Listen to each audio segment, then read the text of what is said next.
রমজান মাসের শ্রেষ্ঠ মুহূর্ত হলো ইফতারের আগে আল্লাহ তাআলার কাছে দোয়া করা। যখন ইফতারিকে সামনে রেখে আল্লাহ তাআলার কাছে আপনি দোয়া করবেন, আল্লাহ তাআলা ওই দোয়া ফিরিয়ে দিতে লজ্জাবোধ করেন। আল্লাহ তাআলার কাছে বেশির থেকে বেশি তখন আল্লাহ তাআলার কাছে দোয়া করা। সেহরির আগে হোক বা কিংবা পরে হোক, দুই চার রাকাত আল্লাহ তাআলার নামে তাহাজ্জুদের নামাজ আদায় করা, তোমার জীবনের সমস্ত হাজত আল্লাহ তাআলার কাছে পেশ করা। আল্লাহ তাআলা প্রথম আসমানে এসে বান্দাদেরকে বলে, কার কি প্রয়োজন আমার কাছে চাও। কারো অসুস্থ, তুমি সুস্থতার জন্য আমার কাছে দোয়া করো। কারো রিজিকের প্রয়োজন, আমার কাছে রিজিক চাও। কারো সম্পদের প্রয়োজন, আমার কাছে সম্পদ চাও। কেউ পেরেশানিতে আসো, দুশ্চিন্তায় আসো, আমার কাছে দোয়া করো। আমি আল্লাহ সমস্ত তোমাদের মনের নেক আশাগুলোকে পূর্ণ করব। অর্থাৎ রাতের শেষ অংশ তাহাজ্জুদের সময় আল্লাহ তাআলা প্রথম আসমানে ডেকে বলে, বান্দারা তোমরা ঘুম থেকে উঠে আমার কাছে চাও, আমি তোমাদের হাজতগুলো পূর্ণ করব। মানুষের কাছে যদি আপনি একবার থেকে দুইবার চাই, দুনিয়ার মানুষ রাগান্বিত হয়ে যায়, দুনিয়ার মানুষ আপনাকে দূর দূর করে তাড়িয়ে দেয়। কিন্তু মহান রব্বুল আলামিন আমাকে ডাকেন এবং ডেকে আল্লাহ তাআলার দরবারে চাইতে বলেন যে আমি যদি আল্লাহ তাআলার কাছে চাই, আল্লাহ তাআলা সেই জিনিসটা দেবে।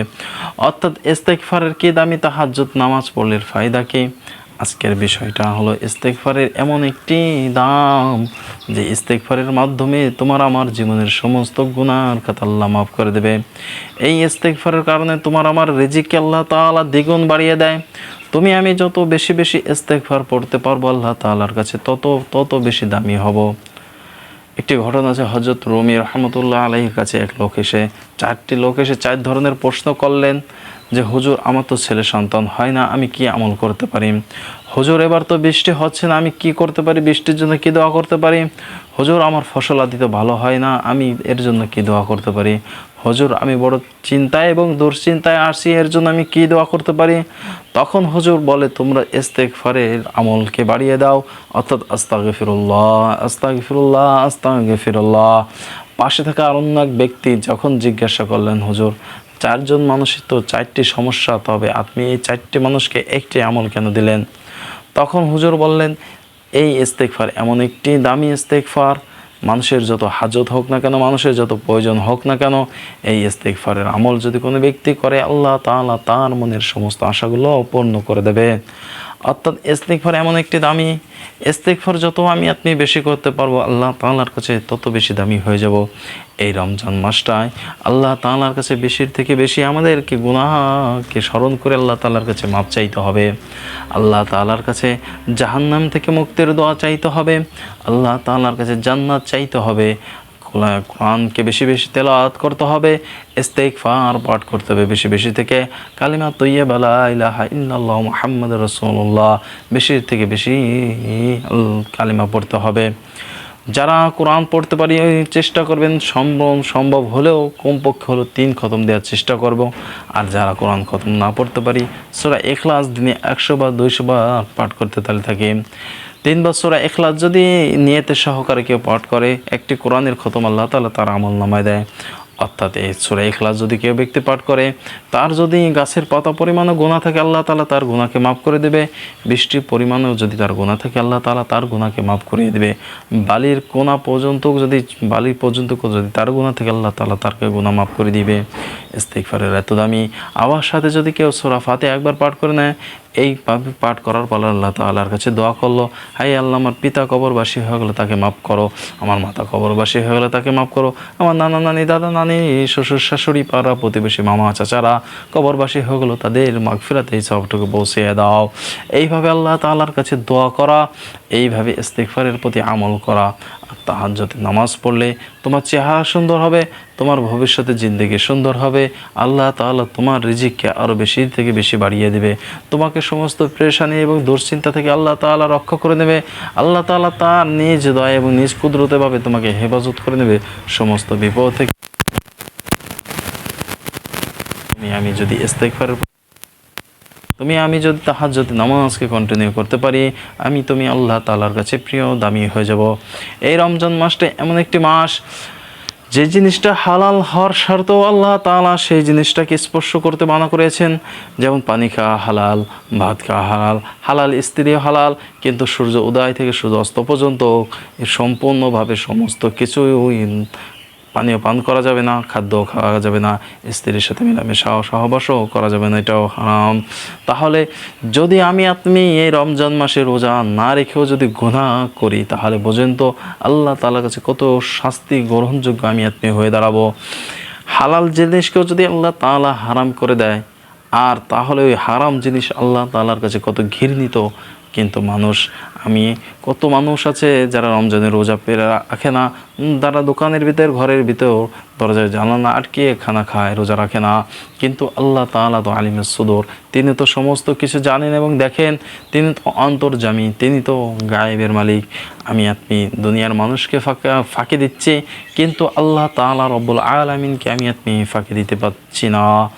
অর্থাৎ আল্লাহ তাআলার সামনে হাসরের ময়দানে প্রত্যেকটি সেকেন্ড, প্রত্যেকটা মিনিট, প্রত্যেকটা ঘন্টার হিসাব দেওয়া লাগবে।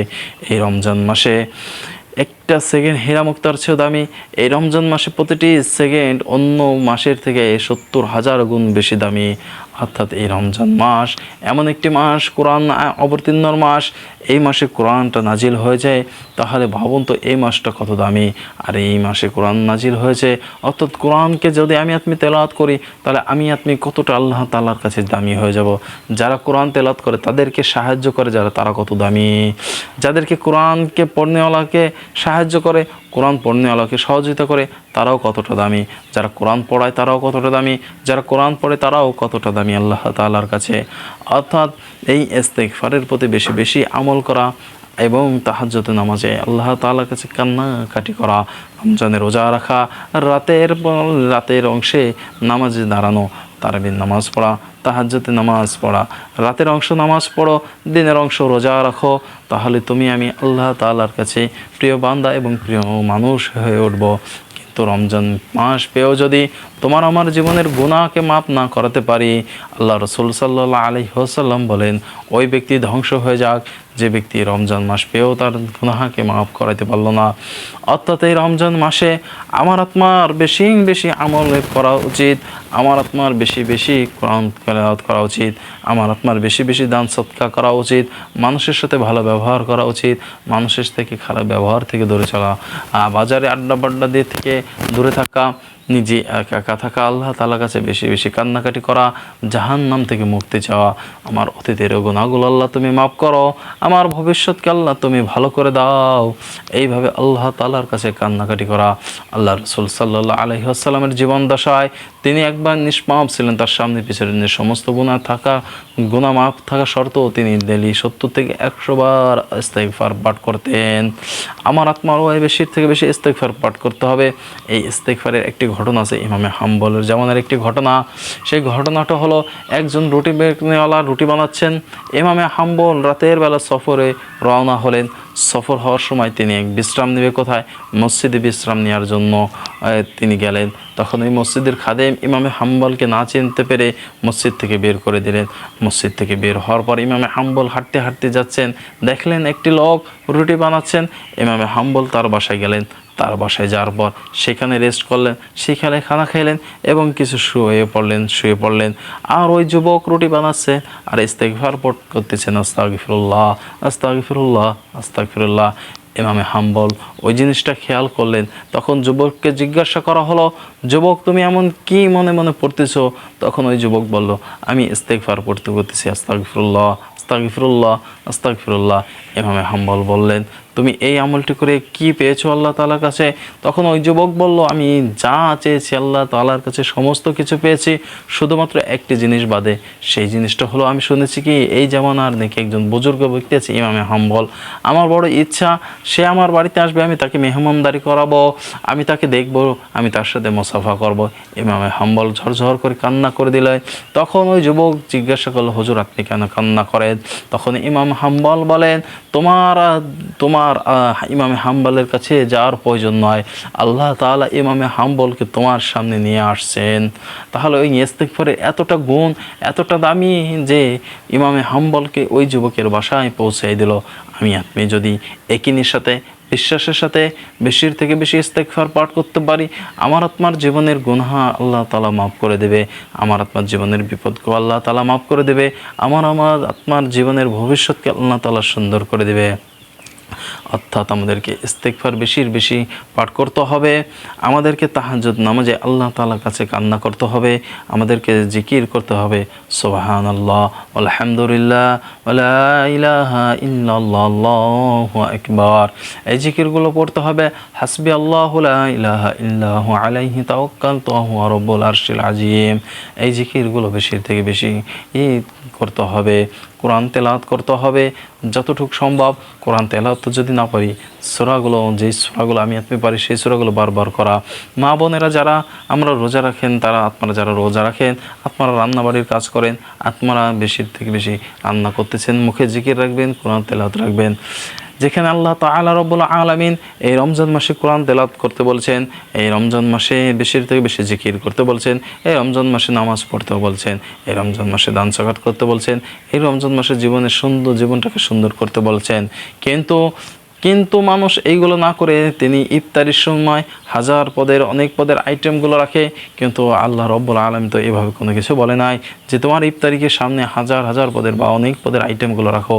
কিন্তু আল্লাহ রব্বুল আলামিন, আল্লাহ রাসূল সাল্লাল্লাহু আলাইহি ওয়াসাল্লাম তিনি বলেন যে রমজান মাস হলে তোমরা শক্ত করে এই মাসটাকে ধরবে, গনিমতের মাস মনে করে এই মাসটার প্রতি আমলের গতি তোমরা বেশি বাড়িয়ে দেবে।